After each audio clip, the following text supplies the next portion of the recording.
दोस्तों नमस्कार। भारत की राजनीति में आज बहुत ही महत्वपूर्ण दिन है। वो दो राज्य जहां पे ये लग रहा था कि सत्ता की पकड़ पूरे चुनावी माहौल में बहुत ज्यादा है और शायद उनको कोई हटा नहीं सकता, वो लोग भी आज सत्ता से बेदखल हो गए। किस हिसाब से भारत की जनता अपने नेताओं को चुनती है और अल्टीमेटली उनको भी रास्ता दिखा देती है, यही खूबसूरती है भारत के लोकतंत्र की।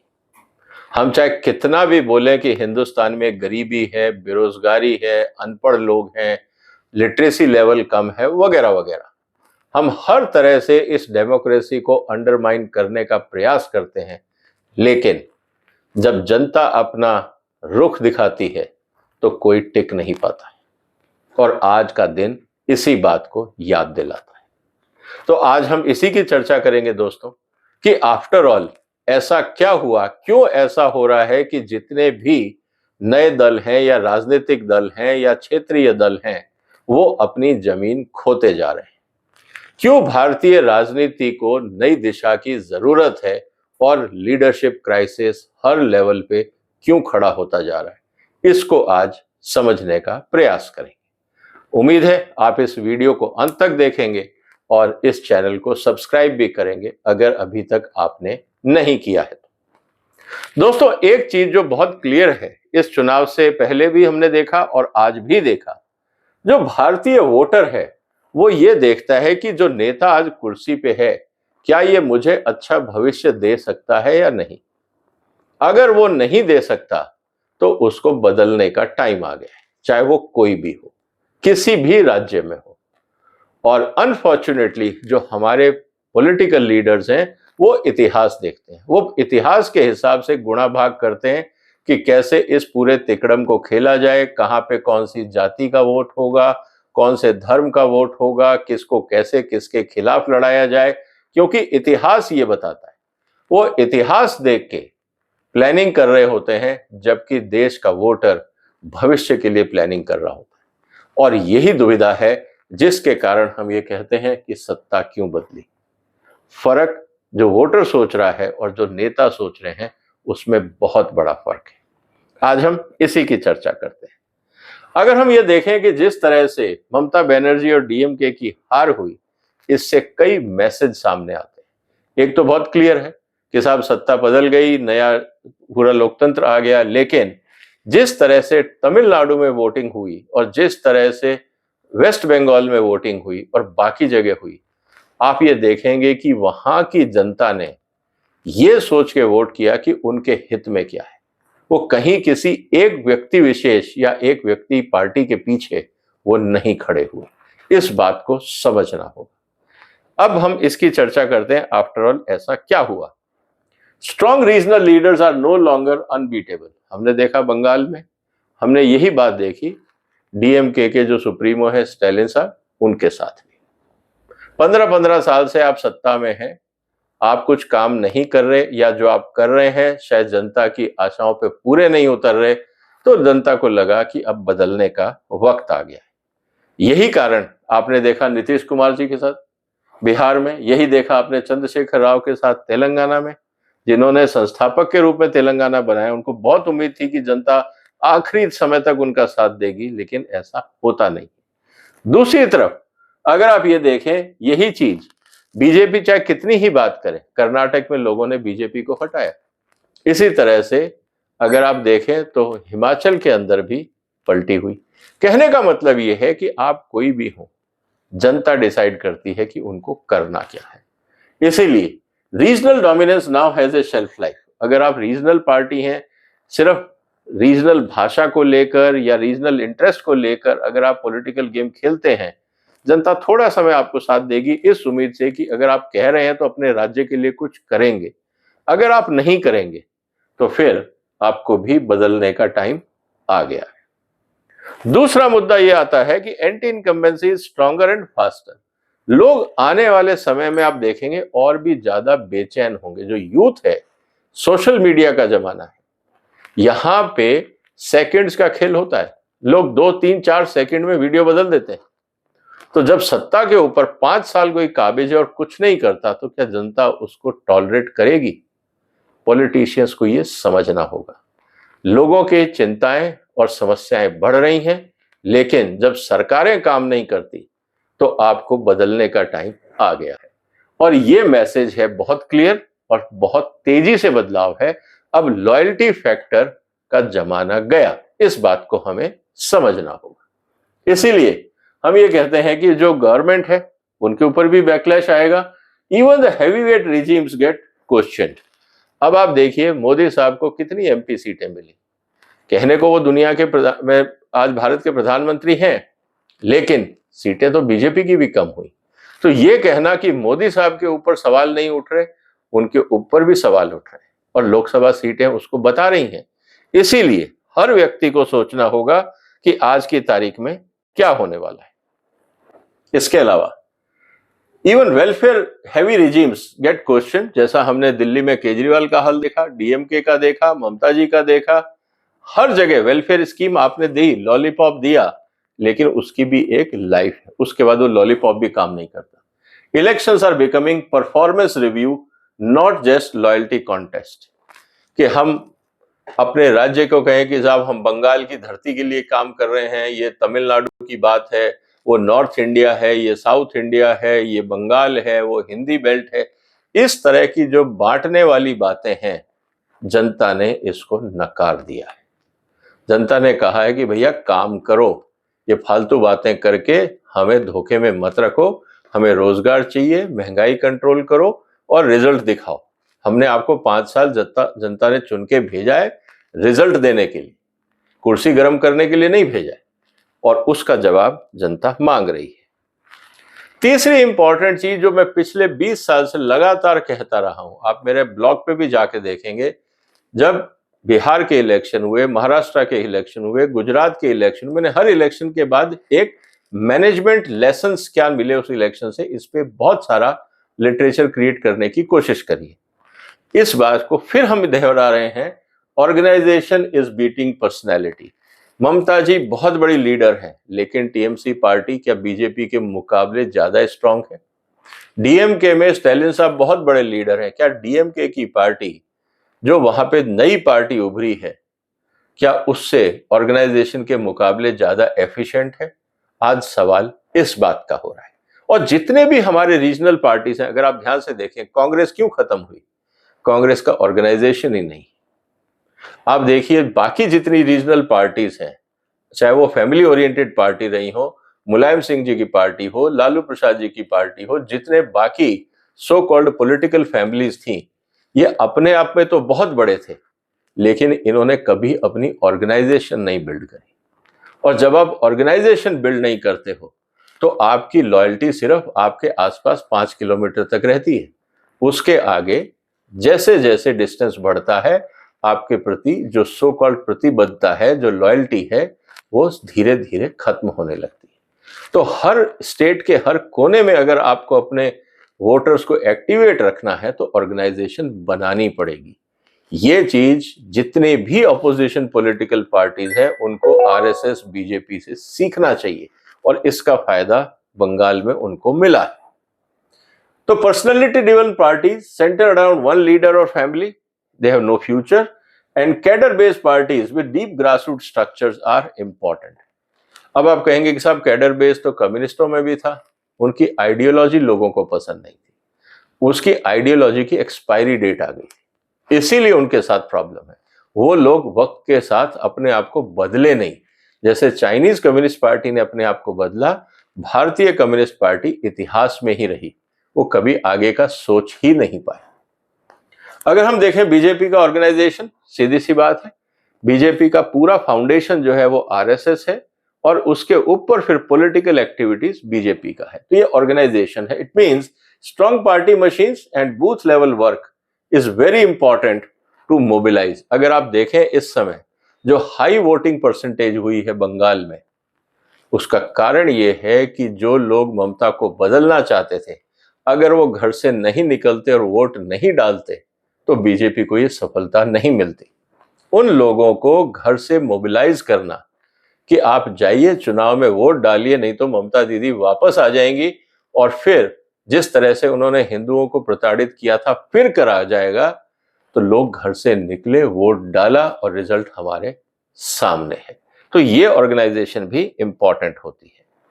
Voter coalitions are breaking apart. पहले क्या था, कास्ट बेस पे, रिलीजियस बेस पे, रूरल वर्सेस अर्बन डिवाइड, किसी और इलॉजिकल जस्टिफिकेशन को लेकर राजनीति होती थी। जब से सोशल मीडिया आया है, पॉलिटिशियंस ये भूल गए हैं कि आप तो 5 साल में एक बार शक्ल दिखाते हो, लेकिन आपकी हरकतों का एनालिसिस रोज सोशल मीडिया करता है। तो आप 5 साल बाद जो भी बोलेंगे उसका कोई मतलब नहीं रहेगा, क्योंकि सोशल मीडिया ने लोगों की सोच को बदल दिया है। तो आज हम क्या देख रहे हैं, youth voter switching more easily, वो लॉजिक पे चल रहा है। Women voters are emerging as a independent force. अब वो घर वालों के कहने से नहीं चलेंगी। And welfare beneficiaries don't always vote predictably कि हमने अगर घर दे दिया, सिलेंडर दे दिया, चूल्हा दे दिया तो हमें ही वोट मिलेगा। जनता अब इस धोखे में नहीं है। उन्होंने कहा ठीक है, आपने दिया, सबको दिया, इसका मतलब ये थोड़ी है कि हम बिक गए, हम अपना वोट अपने हिसाब से देंगे। इसका मतलब किसी भी पार्टी को हम ये नहीं कह सकते कि दे हैव फिक्स्ड वोटर्स। कुछ अभी रूरल एरियाज में आप कह सकते हैं कि उनका वोट बैंक है, वो धीरे धीरे अगर आप देखेंगे वो श्रिंक हो रहा है, एक्सपैंड नहीं हो रहा है। ये इंपॉर्टेंट फैक्टर है। Welfare versus development is evolving. अब पहले ये था जो केजरीवाल मॉडल था कि सबको फ्री बांटो, लोगों ने देखा, और मैं पहले दिन से कह रहा हूं कि ये जो वेलफेयर सो कॉल्ड फ्री बीज का मॉडल है, इसकी एक्सपायरी डेट है, क्योंकि किसी नेता की जेब से नहीं लगता है। तो नेता क्या करेगा, एक 200 रुपए देगा तो एक 500 दे देगा, कोई 5000 बोलेगा तो दूसरा बोलेगा 10,000। देना किसी को जेब से नहीं है। सिर्फ सत्ता में आने के बाद अपने वादे पूरे करें या ना करें वो बाद की बात है। और हमने देखा कि बीजेपी ने भी अपने वादे पूरे नहीं किए। बाकी पॉलिटिकल पार्टीज, चाहे वो कांग्रेस हो या रीजनल पार्टीज हो, वो अपने वादे पूरे नहीं कर पा रहे। तो पॉलिटिकल सिस्टम में वादे पूरे ना करना कोई क्राइम नहीं है। तो जो मर्जी आप कहानी सुनाओ वोटर्स को, अब वोटर भी ये समझ गया है कि ये सब हमें टोपी पहनाते हैं, हमें खुद सोचना होगा कि क्या करना है। इसीलिए उन्होंने ये कहा कि साहब वेलफेयर के साथ साथ आप डेवलपमेंट की भी बात करो। स्टालिन साहब, अरविंद केजरीवाल, बीजेपी ने हिमाचल और कर्नाटक में खूब जगह लॉलीपॉप बांटे, लेकिन क्या हुआ, जनता ने अपने हिसाब से पलट दिया। दे ऑल हैव फेल्ड, क्योंकि welfare with governance is important. आप हमें स्कीम दे रहे हो, बहुत अच्छी बात है, लेकिन क्या भ्रष्टाचार मुक्त शासन मिला? क्या स्थितियां सुधरी? सड़कें ठीक हुई? बिजली पानी ठीक हुआ? स्कूलों की फीस को कंट्रोल किया? हॉस्पिटल काम करे? रोजगार पैदा हुए? कंपनियां आई? ये सब चीजें मैटर करती हैं। सिर्फ लॉलीपॉप देना, 300 यूनिट 200 यूनिट बिजली फ्री देना से वोट नहीं मिलने वाला है। इसीलिए pure freebies are not enough, visible results also matter. इसीलिए बार बार आप देखेंगे मोदी साहब कोई ना कोई डेवलपमेंट प्रोजेक्ट, चाहे वो सड़क हो, रेलवे हो, चाहे छोटा सा छोटा प्रोजेक्ट हो, चाहे मंदिर हो, चाहे मेट्रो हो, जाके इनॉग्रेशन करते हैं। एक मैसेज देने का प्रयास करते हैं जनता को कि देखो कुछ ना कुछ तो देश में हो रहा है और मैं करवा रहा हूं। ये एक मैसेज है। लेकिन स्टेट गवर्नमेंट्स में स्टेट गवर्नमेंट क्यों नहीं कर पाती, इसको भी समझना जरूरी है। इसके अलावा national versus regional tension is increasing. पहले यह था कि हम रीजनल एंगल पे बात करेंगे, हम दिल्ली की बात नहीं करेंगे। एक समय था जब लोग कहते थे एमपी का चुनाव होता है नेशनल इलेक्शंस को ध्यान में रख के, नेशनल इश्यूज को, और जो लोकल इलेक्शंस होते हैं खासकर एमएलएज के, ये रीजनल और लोकल इश्यूज पे होते हैं। अब ऐसा नहीं रहा, क्योंकि सोशल मीडिया ने बता दिया कि अगर ईरान वॉर है तो उसका कलकत्ता में भी पेट्रोल के रेट पे फर्क पड़ेगा, गैस के रेट पे फर्क पड़ेगा। तो सरकार को भी, चाहे वो रीजनल हो या नेशनल हो, इंटरनेशनल मुद्दों पे नजर रख के पॉलिसी प्लानिंग जरूरी। इसीलिए हम ये देखेंगे कि जो नेशनल पार्टीज हैं, जो अंतरराष्ट्रीय स्थिति को समझती है, वो अपनी बात कन्विंस करने में लोगों को ज्यादा सक्षम है, जैसा कि बीजेपी की तरफ से हुआ है। इसका मतलब जो regional identity versus national narrative अब बैलेंस करके चलना पड़ेगा। And global developments are also impacting voters. अब गैस का दाम बढ़ा, इसमें आप मोदी को दोष नहीं दे सकते, इस बात को ध्यान देखिए। जनता मान रही है कि गैस के दाम बढ़े, इसमें मोदी की क्या गलती है? ईरान से ही गैस नहीं आ रही। पहले क्या होता था, मोदी सरकार कुछ नहीं कर रही इसलिए गैस बढ़ गई। लोगों की सोच में मैच्योरिटी आई है, फर्क आया है। ऑपोजिशन शायद इस बात को नहीं समझ पा रहा। इसीलिए Indian politics is becoming more nationalised even in state elections. राष्ट्रीय मुद्दों पे भी जनता चर्चा करना चाहती है। अब रही बात एंटी इनकम्बेंसी, ऑब्वियसली 15 साल हो गए, कोई बहुत ज्यादा सुधार दिखा नहीं। अब दूसरे को एक बार मौका दे देते हैं, शायद नए विचार, नए लोग आएंगे तो काम अच्छा होगा। 15 साल के चुनाव, लंबा चुनाव अगर किसी को सत्ता में मिल जाता है, सबसे बड़ी प्रॉब्लम ये होती है कि वहां पे भ्रष्टाचार और जो वेस्टेड इंटरेस्ट है वो सिस्टम पे काबू हो जाते हैं। और अनफॉर्चुनेटली जो नेता हैं वो भी इस कंफर्ट जोन में आ जाते हैं कि अब तो जनता हमारे साथ है, कहीं नहीं जाने वाली। तो जैसे जैसे वक्त बीतता है, ज्यादा अलर्ट होने की जगह जो नेता है वो ज्यादा सुस्त हो जाते हैं, और यही कारण है उनकी परास्त होने का, चाहे वो ममता दीदी हो, चाहे वो डीएमके हो या और कोई सरकार है। इसीलिए election offer turns again longest serving governments regardless of past popularity and brand personally like दीदी cannot fully overcome this। आप कितना भी पर्सनलाइज होने की कोशिश करो, end of the day result important है। No leader is permanent secure, performance must stay fresh, and how long BJP will sustain, ये भी अपने आप में एक मुद्दा है। मोदी साहब 3 बार चुनाव जीत चुके, चौथी बार क्या होगा? आने वाले समय में इकोनॉमिक कंडीशंस और गंभीर होंगी। मोदी साहब अगर नहीं उनको मैनेज कर पाए, बीजेपी के लिए समस्याएं खड़ी होंगी, और आने वाले स्टेट इलेक्शन में उसका असर दिखेगा। इसीलिए मोदी साहब को, अब दीदी को तो आपने हरा दिया, अब आपके पास क्या बचा? अब तो एक ही काम बचा है, गवर्नेंस। अगर अभी भी मोदी साहब वो नहीं कर पाए तो फिर बीजेपी के दिन ठीक नहीं आने वाले। और प्रॉब्लम क्या है ऑपोजिशन के साथ? तो वो तो वैसे ही डायरेक्शनलेस है। Welfare politics alone is not enough anymore, जो हम दिखा चुके, लेकिन voters are expecting governance plus growth, not just welfare benefit.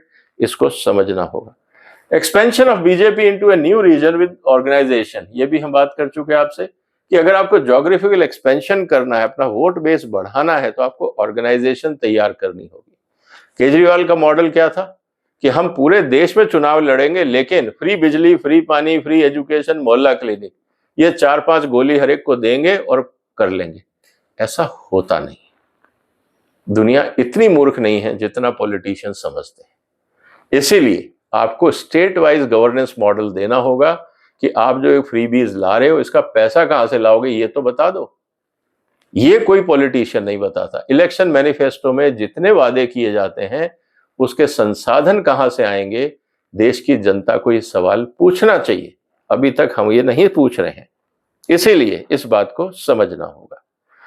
Shift in voters collision, सबसे इंपॉर्टेंट बात यह है कि अब जो आपका लॉयल वोटर फैक्टर था वो बदल रहा है, क्योंकि हमने देखा है विमेन एंड माइनॉरिटीज, ये भी सोशल मीडिया का असर है और ये भी लॉजिकल वोटिंग कर रहे हैं।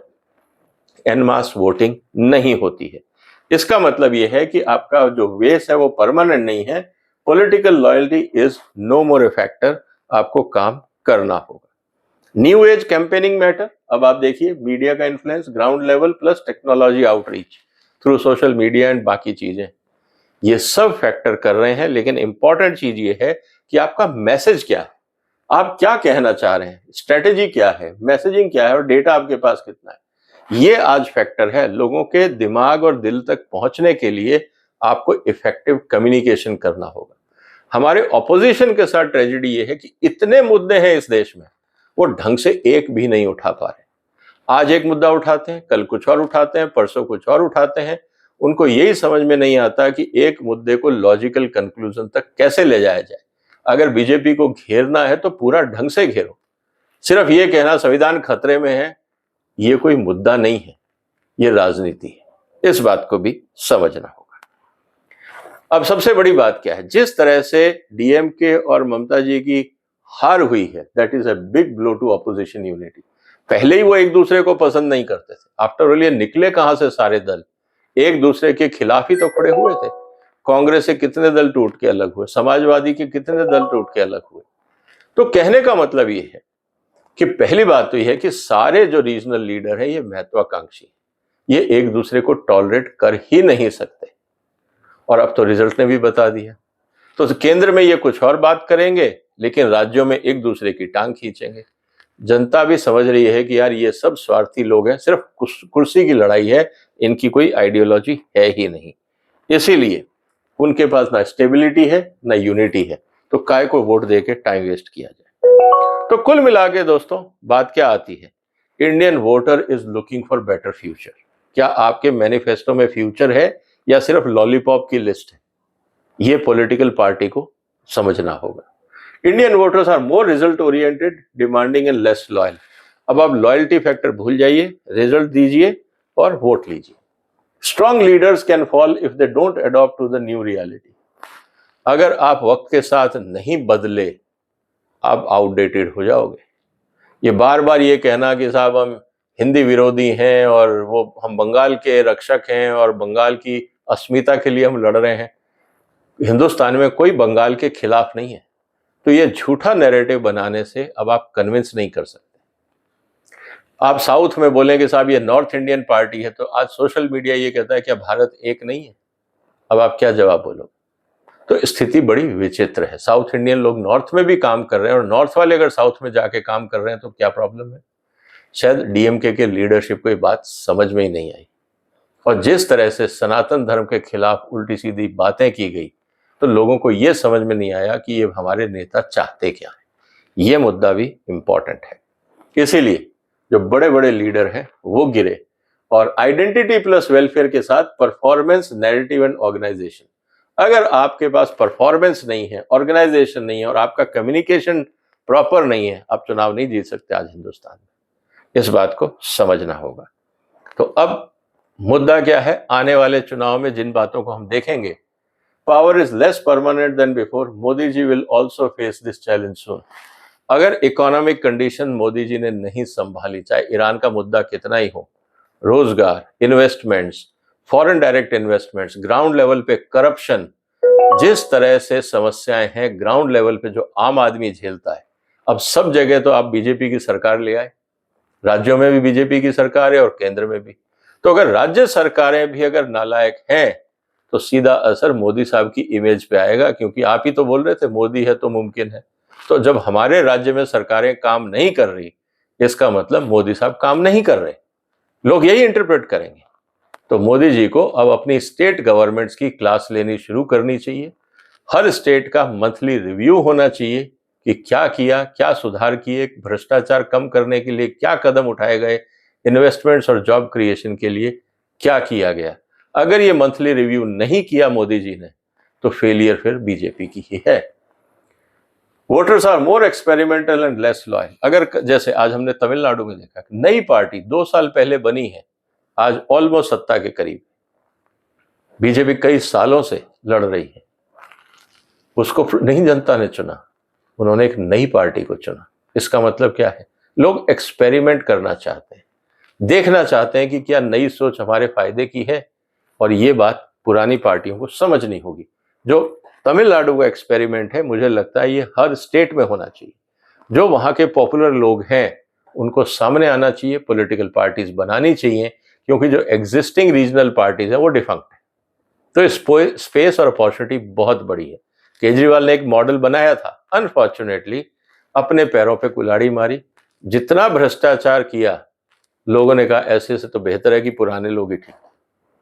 Elections are driven by the mix of delivery, narrative and organization. Unfortunately, opposition lack all of these. इसको समझना होगा। And even dominant leaders must constantly reinvent. चाहे मोदी जी कितने ही बड़े हों, आपने एक चीज देखा होगा, वो हर बार एक नया मैसेज लेके आते हैं। चाहे वो मेक इन इंडिया हो, चाहे वो विकसित भारत हो, चाहे वो नमो भारत हो, चाहे वंदे भारत हो, स्टैंड अप इंडिया हो, वो कुछ ना कुछ करते रहते हैं, नैरेटिव क्रिएट करते रहते हैं, लोगों को एंगेज रखते हैं। ये होती है लीडरशिप की एक दूरदर्शिता, ताकि जनता उनके साथ डायरेक्टली इनडायरेक्टली जुड़ी रहे, तभी तो वोट मिलेंगे। तो दोस्तों, आपको क्या लगता है, जो चुनाव हुए हैं इसका मैसेज क्या है? आपका जो भी असेसमेंट हो कमेंट बॉक्स में लिखिए। इस वीडियो को शेयर करिए, इस चैनल को सपोर्ट करिए, सब्सक्राइब करिए। फिर मुलाकात होगी एक और महत्वपूर्ण मुद्दे के साथ। तब तक अपना ध्यान रखिएगा। फिलहाल वंदे मातरम।